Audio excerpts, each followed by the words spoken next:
And today, as we are sitting in a 93-year-old home, and honestly, I feel the space itself changes the way the conversation feels. I know that this is one of the last standing of a bygone era, which is very rapidly disappearing in Bangalore. There's definitely a rush to everything we are doing today, Right. and I think it is to stay. Hello and welcome to the Maker's Circle. Today's episode is very special as we are inside a 93-year-old home that reflects the rich heritage and architectural legacy of a bygone era of Bangalore. Renovated with historical sensitivity, local craft, and to the rich grandeur of the past. Joining me today is Mr. Ashok Dutta, founder of Studio Decode, practice known for creating spaces that balance architecture, culture, emotion, and context. Welcome, Ashok, to the Maker's Circle. Thank you. And pleasure to have you with us today. Thanks. I'm really looking forward to uncovering the stories behind this home, your work, and your perspectives on architecture. Thank you. Thanks. So before we talk about architecture and restoration and Studio Decode, I'd love to start with your journey. So what drew you towards architecture and design, and was there any moment where you realized that you want to build your life around this? That's a very good question, actually. So I think all of us at some point have reflected to the choices we've made and why the most important choice for me is architecture. I think there are three really important points or important reasons why I chose to become an architect. Okay. I think the first one is, like most other architects, we've had an early exposure to art and some kind of craft and, maybe painting, sculpture. In my junior school, I did some woodwork. So that really kind of, in some sense, sensitized to the world of art. I think the most important reason is, when we were children, when we were small, our parents used to make us do chores around the house. For example, my mom used to make me repair a lampshade or an electrical fixture or paint a flower pot. So, when you are kind of in some sense repairing a lampshade, you kind of disassemble a lampshade, you find out what the problem is, you tighten a screw, maybe change a wire. So subconsciously, there was a kind of a problem solving sense that was kind of subconsciously embedded in us, which when I reflect back at it today, it is extremely important in the world of architecture, because as architects, we are constantly solving critical problems. Not in sight, a building is a tough thing to put together, not just your basic comforts, but also the technology, the engineering, all of that. And I think the third main reason was that my mom was a homemaker. So she loved keeping a beautiful home. She decorated it, innovatively introduced things, etc.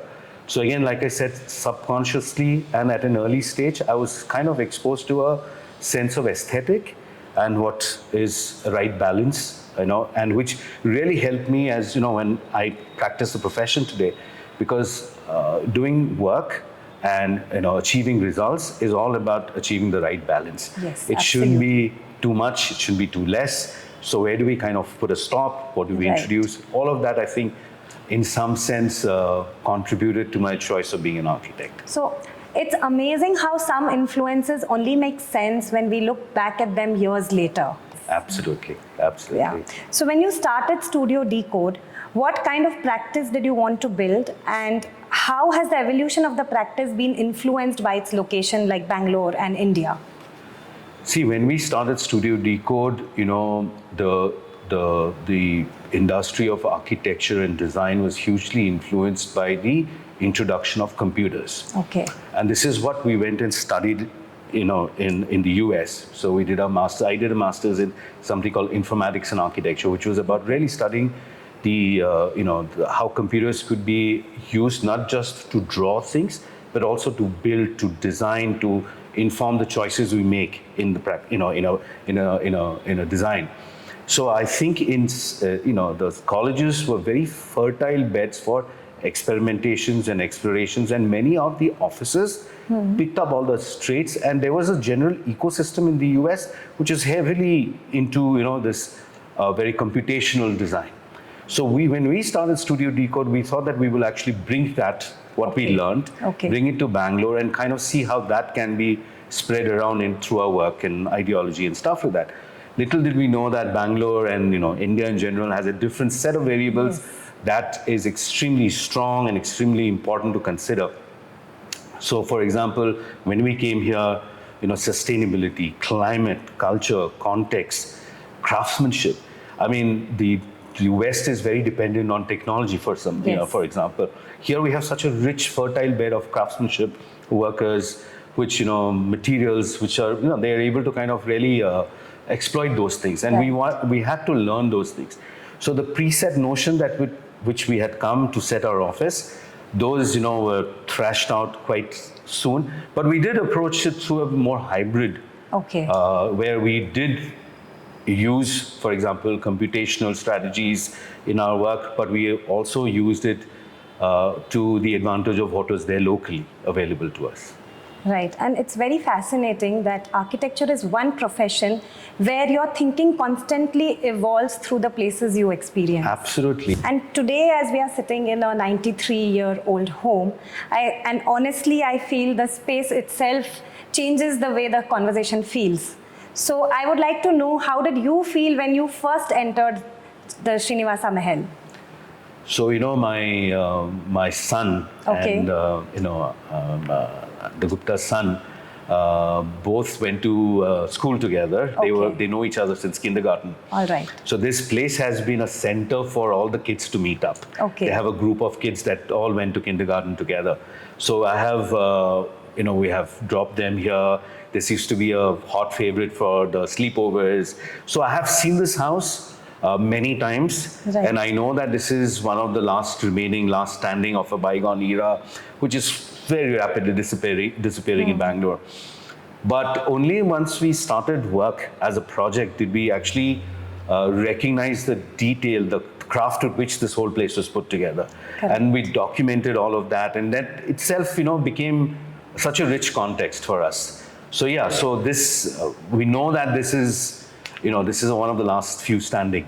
Right, and you have experienced it as a guest before than as an architect. Absolutely. But I'm sure that the familiarity of the place would have made you look at things very differently. Absolutely. I mean, see, like I said, I knew that this place is among the few standing. So I knew that there was a certain respect and reverence, and we came with that consciousness when we were asked to renovate this place. We came with the fact that we need to be very responsible with our interventions, with our ideas, that how we introduce them to the place. So definitely, being familiar with this really helped me to build that. I think that reverence. makes a difference. Absolutely. Yes. So one thing is interesting, when architects are working on existing heritage properties, they're not starting with a blank canvas. Right. So how do you decide that what needs to be preserved, what needs to evolve, and what actually needs intervention? A heritage house such as this, I would say, is a very rich context by itself, more than sometimes what the city offers. The city is rapidly changing, but this moment you come in, the context is so strong. So that itself is something that becomes an ecosystem within which we operate. Right. So our approach to a design intervention, whether it's renovation or something that we need to include, is in some sense paying tribute to what already exists. Correct. Because we try to, like I said, I mean, it's been put together with a lot of craft. Right. So we try to kind of introduce things that complement and not conflict. It will not be a radical kind of introduction. We want to make sure that the existing is enhanced. So we have very subtle introduction to a lot of things. And through various, research methodologies, we try to study what the existing is and then kind of introduce our design ideas. Yeah, and that's a huge responsibility. Yes, it is. Because like I said, you have to make sure that your ideas are not overpowering the character. Absolutely. So it's absolutely correct. So we should not, what we introduce needs to complement and in some sense enhance and bring, highlight what has been already, because these kind of architecture and structures are timeless. These are timeless beauties. Absolutely, yes. These can transcend generations. And you'll find something new every generation. Their Correct. memories, their details, which are something that lives on for a long period of time. So I think in some sense, our everything that we have introduced, everything we've designed, are informed by a lot of research, Okay. a lot of documentation. We document what is the existing. We sometimes compare it with what was there at that period of time, Okay. because things have changed. Let's say the kind of craftsmanship, let's say woodwork, the polish on the wood, or the paint on the walls, or the construction side. So many things have changed. So we have to document it. Some of that are not existent and not there anymore. So we had to go and make sure that those things are, in some sense, supplemented with current ideas and technologies and stuff like that. But we also, one thing we do is we do a lot of prototypes. For example, if there is a certain style of wood and we've tried to reflect that era, so we do a lot of prototypes and samples so that the right thing goes. We want to make sure the scale is right, the colors are right, the polish quality is right, all of that. So that's another very important thing that we, such projects can be only successful if there's a, we kind of prototype the existing and kind of in some sense take an informed decision. A lot of thought going behind it. Absolutely, absolutely. It's not just, introducing something. It's to make sure that it's, it homogenizes with the existing. Correct. So since this was a home that continued to be lived in, how did you approach upgrading the house for contemporary living while still respecting its original character and memories? See, I think, like I said, this, designing in a space like this is really paying homage to the old. Right. So that is a very important factor, that we come in with the responsibility, saying that we're not just going to introduce anything, even though it needs to be modernized, it needs to be brought to today, but we wanted to make sure that the careful choices we made reflect that respect and that responsibility. So, there are a lot of aspects. I mean, from the furnitures to the lights, to the, let's say, the fans, the paints, the woodwork. I mean, all of that in some sense are decisions that were made after careful consideration. Correct. And so that came with research, that came with us trying to understand, reflecting back to the past and all of that. So I think it's with great responsibility. Everything that is introduced is been placed with great responsibility. And of course, we try to make sure that a lot of it is retained. Whatever could be retained is retained, or if it could be repaired, we repaired, and rather than just completely taking it off. Correct. Because I somehow feel that the interventions you make here are very important, because in terms of decisions for what the future generations would continue to experience here and what they may lose forever. Absolutely correct. I mean, this is like a history book by itself. Yes. It's a physical manifestation of history. It is left for future generations. I mean, the generations that come and occupy, they are actually reading, reading a thread into history. Wrong and they may lose to experience that. Absolutely. So that's the responsibility with which we come. Yes. Yeah. Right. So today's projects are expected to move faster than ever before. So do you think architecture still gets enough time for reflection, craftsmanship, and understanding the context, or are we just rushing through the process? You're absolutely right. I think there's definitely a rush to everything we are doing today. Right. And I think it is to stay, in my opinion. It's not going to change. I mean, we'd love to, spend more time in reflecting and researching and stuff like that, but it's not there. Correct. So I think in our, we have to change the approach we do something, So what we have, tried to do is to go into a more hybrid way of doing things, where man and machine comes in together, for example. We try and do a lot of things in a factory where we're reducing errors, things are probably getting done faster, more accurately, and then bring that to site and in some sense, try and assemble things. Correct. So I think a hybrid solution for sure is the way forward, because, it is true, things are moving fast. Correct. And it is going to be faster, and the world is changing in some sense. Yes, and this is a challenge faced by every industry now. Absolutely. I think it's just not our industry. But the fact is, our industry is actually quite antiquated in accepting change compared to other industries. We are very slow in, and that's definitely always a challenge. But it is changing for sure. Right. Yeah. So standing in a place like Srinivasa Mahal, what do you think today's buildings could learn from spaces like these? I think there's, I think what the current or the contemporary architecture can learn from something like this is that there is meaning beyond utility. True. And today, general design, and I understand there is a reason why people do it, because resources are less, there's optimization, there's a concept of optimization across the globe. But I think spaces like this teach us that there is life, there's craft, there's art beyond the utility factor, which Right. makes our life so much more fulfilling and so much richer and so much more enjoyable when we occupy a space.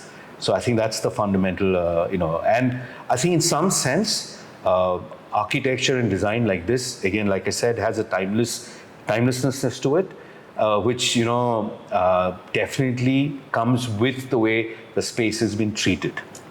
Correct. And I love that thought when you said that life beyond utility. Absolutely. Yeah, and I think that's what gives places like these their lasting relevance. Absolutely. I completely agree. Yes. I think today we've forgotten that with, optimization and efficiency, that there are other things. We do introduce things, we do buy things, Correct. but it's not necessarily designed with this finesse and craft which you see in places like these. These need time. Absolutely. Absolutely. And we are all rushing. Absolutely. Yeah. Absolutely. So when you look at Bangalore today, what excites you most about its architectural future and what worries you? So I think Bangalore is uniquely positioned in India, and I call it's the window to the world. That is that it is a slice of India, because how Bangalore is important to the world through IT and the hub that it is. So it's a window of India to the world. And a window is actually a two-way traffic. So what we do in Bangalore is seen outside more prominently because it is so much more well exposed. And what is, let's say, a global trend comes to Bangalore and accepted a lot more quicker. Yes. So those of us who, we design, and so that it finds, global ideas find acceptance more quickly here, maybe, in a place where the exposure may not be as much. Right. So it's an important window where there's a two-way traffic, which is kind of quite uniquely positioned for our advantage. Yes. So, but if I ask you, what's one thing that people misunderstand about architecture? Oh, there are many things actually, but I think one of the most fundamental things is people think it's fine arts. People think it's styling. But if you look at a building, right? I mean, not are we just looking at your creature comforts, your taste, but we're also hardwiring with a lot of tech and engineering. I mean, a building cannot be something that is graphic art, right? It needs to stand. Yes. It needs to be safe for people. It needs to be fire protected. When you turn on a switch, the light needs to come on. When you turn a tap, the water needs to, flow. Or when you flush, switch needs to flow out. Yeah. So it's hardwired with a lot of engineering and technology. So it's a lot of work, and also the kind of the beauty and artistry sometimes people appreciate comes with a lot of thought, a lot of careful consideration.